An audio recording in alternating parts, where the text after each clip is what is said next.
Hai, jumpa lagi. Jangan lupa subscribe ya. Yuk mari kita mulai belajar tema 1, pertumbuhan dan perkembangan makhluk hidup, kelas 3.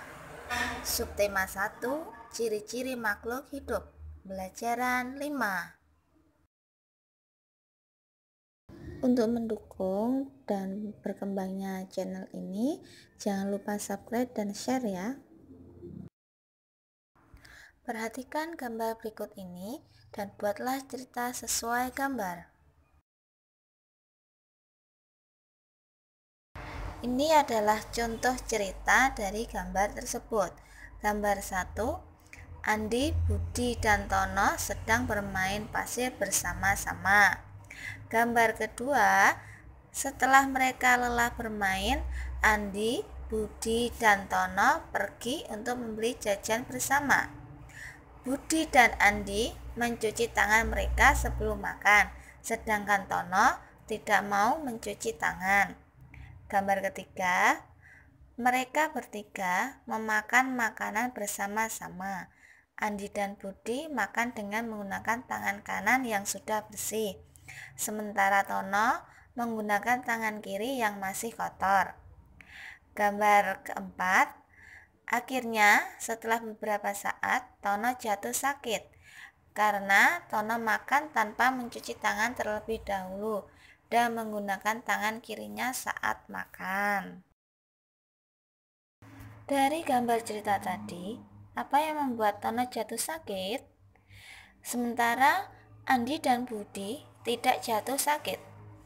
Jawabannya ialah karena tangan Tono masih kotor dan penuh dengan kuman saat makan. Disebabkan Tono tidak mencuci tangan sebelum dia memakan sesuatu. Aturan sebelum makan. Salah satu ciri makhluk hidup adalah tumbuh. Untuk bertumbuh, makhluk hidup perlu makanan dan air. Makanan yang baik adalah makanan yang bersih dan sehat. Kebersihan makanan juga akan mempengaruhi pertumbuhan. Jika makanan yang kita makan tidak bersih, salah satu cara menjaga makan agar tetap bersih adalah dengan menutup makanan, agar makanan tidak dihinggapi lalat atau hewan lainnya yang membawa kuman dan bibit penyakit, sehingga makanan kita tetap bersih. Selain menjaga kebersihan, kita juga harus berdoa sebelum makan sebagai wujud terima kasih atas karunia yang diberikan Tuhan.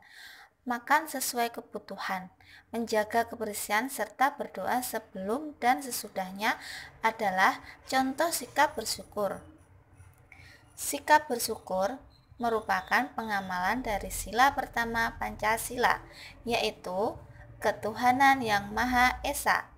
Jika kita sudah makan sesuai kebutuhan, menjaga kebersihan, serta berdoa sebelum dan sesudah makan, berarti kita sudah melaksanakan sila pertama Pancasila. Berdoa juga menunjukkan sikap berterima kasih kepada Tuhan. Untuk mendukung dan berkembangnya channel ini, jangan lupa subscribe dan share ya.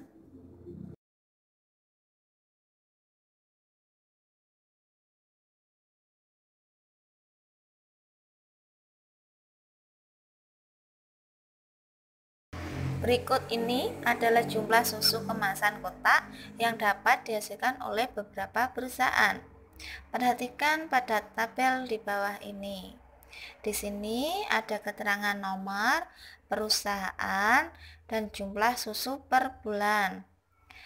Nomor 1 adalah perusahaan A, jumlah susu per bulan adalah 1.200 kotak. Nomor 2 perusahaan B adalah 3.000 kotak. Nomor 3 perusahaan C, jumlah susu per bulannya 4.800 kotak. Nomor 4 adalah perusahaan D yang menghasilkan jumlah susu per bulan sebanyak 3.250 kotak. Nomor 5 ada perusahaan E. Jumlah susu per bulan adalah 2.200 kotak. Berdasarkan daftar tersebut, kalian dapat menyelesaikan beberapa persoalan. Contohnya, berapa jumlah susu kemasan kotak yang dihasilkan perusahaan A dan D? Permasalahan tersebut diselesaikan dengan penjumlahan. Penjumlahan dapat dilakukan dengan cara susun ke bawah. Cara menyelesaikan, perusahaan A menghasilkan 1.200 kotak. Perusahaan D menghasilkan 3.250 kotak. Jumlah susu kotak semuanya.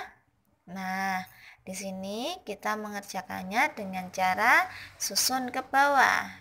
Seperti contoh, kita harus menuliskan jumlah susu kotak, kemasan kotak dari perusahaan A terlebih dahulu, yaitu 1.200.